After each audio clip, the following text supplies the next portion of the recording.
खुरसणीची चटणी।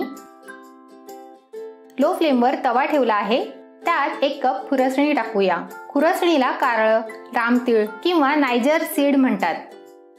खुरसणी भाजून घेऊया। खुरसणी भाजून झाली आहे, काढून घेऊया। अर्धा कप शेंगदाणे टाकूया। थोडं पाणी शिंपडूया। ह्याने शेंगदाणे छान भाजले जातात। गॅसची फ्लेम लोवर करून शेंगदाणे भाजून घेऊया। शेंगदाणे भाजून झाले आहेत, काढून घेऊया। सगळे जिन्नस गार होऊ देऊया।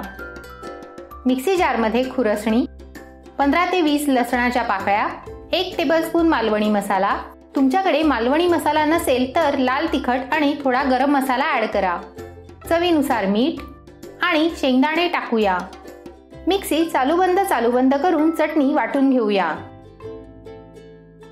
तुम्हाला जर ही रेसिपी आवडली असेल तर व्हिडिओला लाईक, शेअर आणि चॅनलला सबस्क्राईब जरूर करा। टेस्टी खुरसणीची चटणी तयार आहे।